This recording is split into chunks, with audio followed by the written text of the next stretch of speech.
Halo semuanya, apa kabar? Kita bertemu lagi dalam hadirat Tuhan.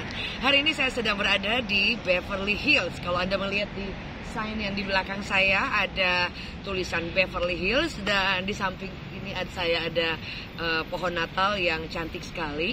Dan kita ada di momen dimana memasuki bulan yang baru, dimana di bulan Desember di akhir 2021. Dan kalau kita mulai merenungkan sepanjang tahun atau bahkan 2 tahun terakhir, kita ada di momen yang sulit, momen pandemik yang dimana itu masa-masa yang kelihatannya suram. Apakah kita bisa melewati 2020 atau 2021?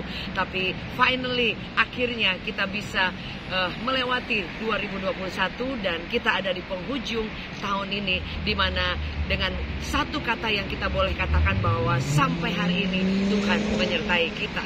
Natal adalah suatu tanda di mana Tuhan menyatakan karya kasih-Nya yang tidak ada duanya, saudara. Firman Allah berkata dalam kitab Yohanes, dikatakan seperti ini, bahwa Kristus itu datang ke dalam dunia, tetapi umatnya sendiri, kepunyaannya itu menolak Dia, saudara. Seperti contoh ketika Maria dan Yusuf, mereka mencari tempat untuk Maria boleh melahirkan, di mana melahirkan seorang raja, juru selamat.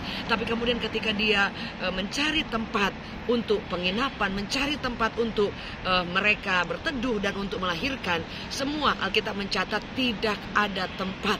There is no room, tidak ada tempat untuk mereka boleh berteduh dan memberikan kesempatan, memberikan momen di mana Maria akan melahirkan, saudara. Dan kemudian dia harus mendapatkan tempat yang tidak layak, yaitu di kandang yang hina, saudara. Sehingga kalau mulai dikatakan bahwa banyak orang yang mungkin tidak percaya bagaimana mungkin seorang raja lahir dari kandang yang hina.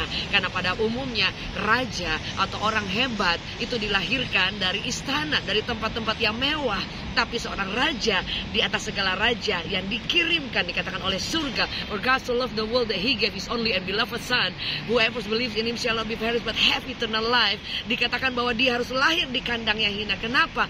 Karena there is no room, tidak ada tempat yang tersedia, saudara. Hari ini mungkin banyak orang yang menjadi Kristen atau banyak orang yang memang orang Kristen, tetapi apakah masih ada tempat untuk Kristus lahir dalam hati kita atau tidak? Itu akan menjadi pertanyaan dan jawaban Anda dan saya yang bisa memberi jawab, saudara.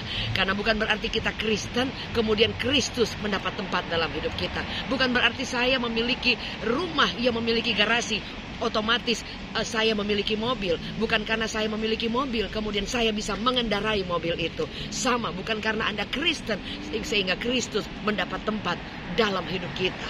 Firman Allah berkata, jika engkau mau membuka hati dan berkata, Tuhan, Natal ini bukan soal pesta, Natal ini bukan soal perayaan biasa. Natal is not about holiday. Also, bukan juga tentang holiday, sekalipun di penghujung tahun kita akan merayakan perayaan kebersamaan bersama keluarga, saudara. Tetapi Natal itu soal Kristus yang datang menjadi manusia, lahir dalam hidup kita. Dan jika engkau memberikan ruang, memberikan tempat, memberikan rumah, memberikan waktu, memberikan hati dan seluruh hidup kita, maka Dia akan lahir dalam hidup kita. Firman Allah berkata bahwa Kristus sudah datang. Dikatakan Allah itu sudah datang ke dalam kehidupan kita. Tapi dikatakan umat kepunyaannya itu menolak kedatangannya, saudara. Sebab itu hari ini, jika engkau dan saya adalah umat Kristen, jika engkau dan saya adalah umat yang mencintai Tuhan, berikan ruang dalam hidup kita untuk Dia lahir. Berikan tempat di mana Dia bisa bertahta, bukan hanya lahir tapi berkuasa sepenuhnya dalam kehidupan kita. Karena firman Allah berkata, ketika kita membuka hati, dalam Wahyu 3 ayat 10 berkata, ketika Dia mengetuk kita, pintu hati kita, dan kita membuka hati kita, open our hearts, kemudian Dia akan masuk, Dia akan makan bersama dengan kita. Dan kemudian saudara, di meja makan itu ada conversation, di meja makan itu ada percakapan, di meja makan itu ada kasih Bapa, anugerah yang dinyatakan ketika Tuhan hadir dalam rumah kita. Sebagai contoh, ketika ada tamu istimewa yang hadir dalam rumah kita, dan tamu itu merupakan orang yang kita banggakan, orang yang kita sungkan, saudara, yang kita senang banget, kita akan senang sekali, kita akan bangga sekali Dia hadir. Bagaimana dengan Yesus ketika Dia hadir, lahir dalam kehidupan kita? Biarkan Dia berkuasa, biarkan Dia bertahta, biarkan Dia lahir dari hidup kita. dan pegang kendali seluruh hidup kita. Dari Beverly Hills, Los Angeles, saya berdoa biar tangan Tuhan, kasih Bapa mengalir dan Tuhan lahir dalam kehidupan kita. Merry Christmas, dan jelang tahun ini, masuki bulan Desember ini, untuk kita masuk tahun yang baru dengan kekuatan cinta Tuhan yang lahir dalam hidup kita, keluarga kita, dan selalu ada ruang, selalu ada tempat di mana Kristus ada dalam hidup kita. Saya berdoa tangan Tuhan, cinta Tuhan, anugerah Allah turun atas setiap kita. Di dalam nama Yesus, kesembuhan, kekuatan, anugerah, dan cinta Tuhan terus hadir. Dia lahir dalam kehidupan kita. Dalam nama Yesus, terima kekuatan baru. Maju terus, jangan pernah menyerah. Thank you for watching. Thank you untuk semua dukungan untuk JC Ministry. Dan saya percaya bahwa kita akan bertemu selalu dalam hadirat Allah. God bless you.